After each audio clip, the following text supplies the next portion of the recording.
극장가의 레지널드. 결국 공작 부인이 막연한 어조로 말했다. 우리가 벗어날 수 없는 특정한 것들이 있는 법이에요. 옳고 그름, 선한 행실, 그리고 도덕적 정직성에는 분명하게 정의된 한계가 존재하니까요. 그 점에 대해서라면 레지널드가 대답했다. 러시아 제국도 마찬가지죠. 문제는 그 한계라는 게 항상 같은 자리에 머물러 있지 않다는 점이지만요.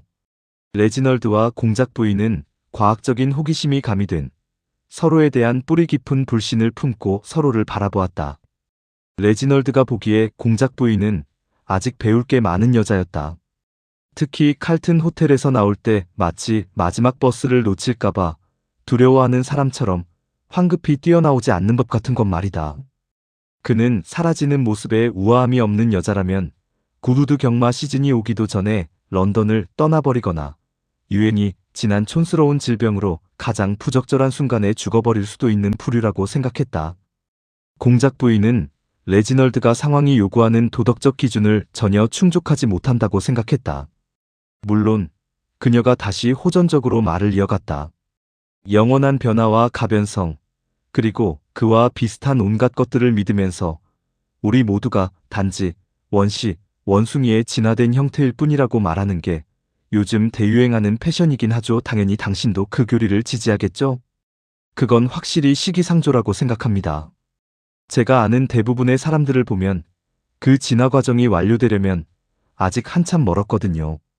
그리고 당연히 당신은 종교도 전혀 없겠죠? 오, 천만의 말씀입니다. 요즘 유행하는 종교적 트렌드는 로마 가톨릭의 마음가짐에 회의주의자의 양심을 갖추는 것입니다. 전자가 가진 중세풍의 이국적인 회화미를 누리면서 후자가 주는 현대적인 편리함까지 동시에 챙길 수 있거든요. 공작 부인은 콧방귀를 뀌려다 억누르며 참았다. 그녀는 영국 국교회를 마치 자기 집 텃밭에서 자라난 무언가를 대하듯 다소 거드름 피우는 애정을 담아 바라보는 부류의 사람이었다. 하지만 다른 것들도 있어요. 그녀가 말을 이었다. 아무리 당신 같은 사람일지라도 어느 정도는 신성하게 여겨야 마땅한 것들 말이에요.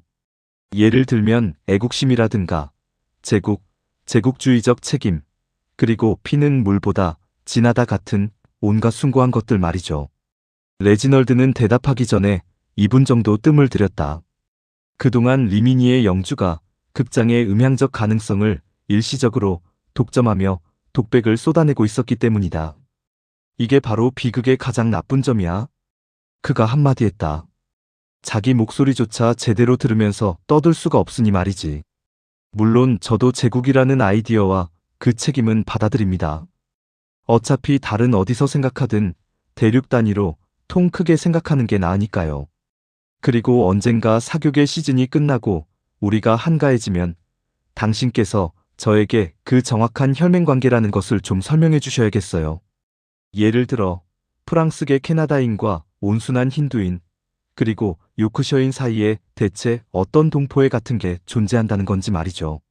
오, 그러니까 알다시피 야자나무와 소나무를 다스리는 통치권 같은 거 말이에요. 공작 부인이 키플링의 시를 기대 섞인 어조로 인용했다. 우리가 모두 위대한 앵글로색슨 제국의 일부라는 사실을 절대 잊어서는 안 되죠. 그 제국이라는 것도 요즘 보면 빠르게 예루살렘의 교회 지역으로 변해가고 있지만 말입니다. 인정하건대 아주 유쾌한 교회고 꽤나 매력적인 예루살렘이긴 해요. 하지만 여전히 교회일 뿐이죠.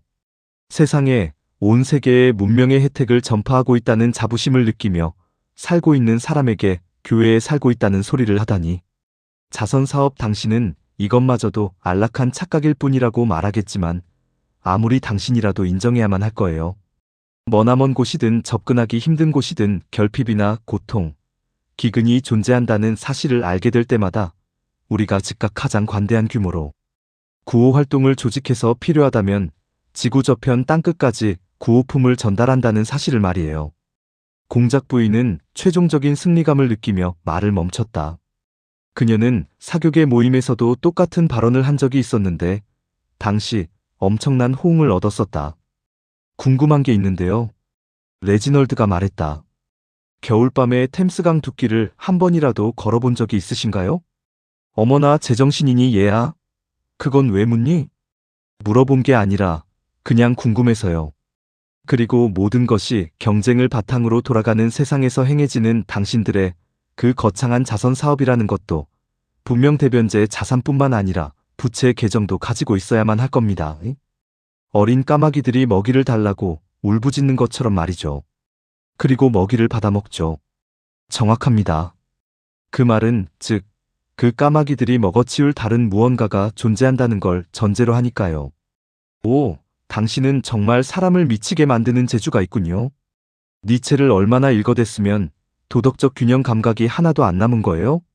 실례지만 당신은 당신의 행동을 규제하는 어떤 법칙 같은 것에 지배받기는 하나요?